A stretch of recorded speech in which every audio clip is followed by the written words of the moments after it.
دا یو ورور سوال کړی دی، ناشنا سوال یې کړی دی، وایي سپی چې مړ کېږي نو ساعت یې څوک اخلي؟ او که ته وایې چې ملک الموت یې اخلي، نو رسول صلی الله علیه وسلم وایي چې هغه کور ته ملایک نه ننوځي چې کوم ځای کې صحیح سپی. الجواب، اولنی به دا خبره ذکر کړو د فایدې لپاره چې د ځناورو نه سا څوک اخلي. دا مسله تاسو ته معلومه؟ چا ته معلومه؟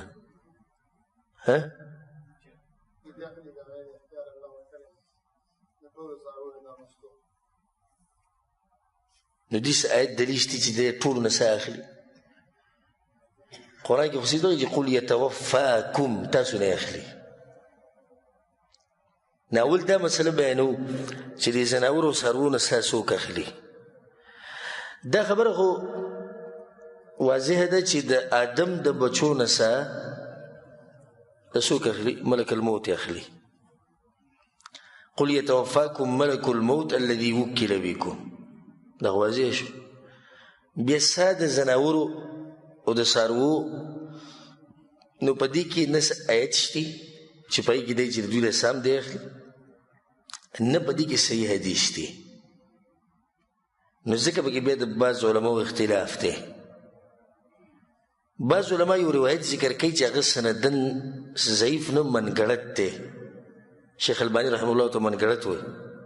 امام عقیلی راوړی دی، په هغې کې دا دي چې آجال البهائم د څاروو ځناورو چې هغه هر قسمه آجالها فی التسبیح، چې څو پورې د الله پاکي وي دا به ژوندي.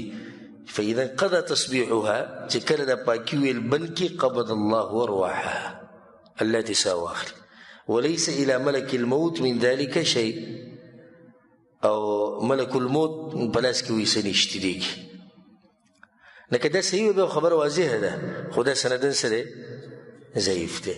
نو بعض علما دا وایي چې ټولو د ملک الموت ساه اخلي، او انشاءالله چې دلیل په دې چې واضحه نشته، نو دا خبره به دغه عام پرېږدي چې ملک الموت د ټولو نه ساه اخلي. د شیخ ابن عثیمین رحمه الله نه یو پیر یو کس ته پوښتنه وکړو، وایي شیخ صاحب د ځناورو نه ساه څوک اخلي؟ غوسه شو، وایي صرف دا مسله پاتې شوې ده. هغه مسلو کې ګوتې مه وهئ چې د ضرورت نه یي. الله او د الله رسول نه ده بیان کړې، چې نه یې ده بیان کړې پرېږده، بس ده. ته خپل سوچ وکړه، تا نه به څوک څه اخلي، خو واضحه ده، د هغې لپاره تیاری پکار دی. بیا ضرور وایي چې هلته خو ملایک وایي کور ته نه ننوځي چې سپی پکې، نو د سپي نه څنګه څه اخلي؟ او هلته موږ وایي چې انشاءالله زړه په دې مطمئن کېږي چې د ملک الموت د ټولو نه څه اخلي، نو د نه څنګه اخلي؟ جواب چې دا کم حدیث کې راغلی چې ملائک کور ته نه ننوځي، نو مطلب دی چې د رحمت ملائک نه ننوځي.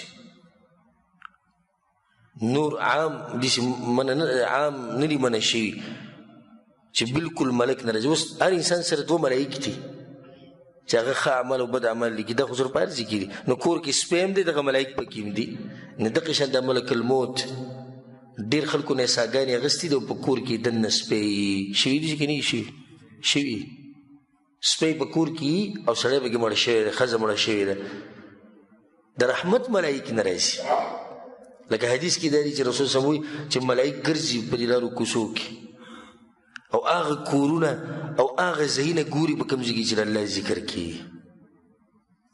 نو ستا په کور کې د الله ذکر نه کېږي، سپی پکې دی، دغې ته دا ملایک نه راځي. څومره غټ خیر نه سړی محرومه شو. او ستا په کور کې د الله ذکر کېږي، د رسول صلی الله علیه وسلم حدیثونه د هغه په طریقه اعمال کېږي، سپی پکې نشته، دا ملایک یې ته دننه ورسي. خو بعض علما پکې دا خبره هم ذکر کوي، وایي ځناور چې دی ځناور الله یې وجني په خپله. الله یې څنګه وجني؟ ژوندي به سړی کې مړه شي. نو ملک الموت دې ساه نه اخلي، ساه دې چا واغسته؟ الله ته واغسته. والله اعلم. داسې د فایدې لپاره مې د دا خبرې ذکر کړې.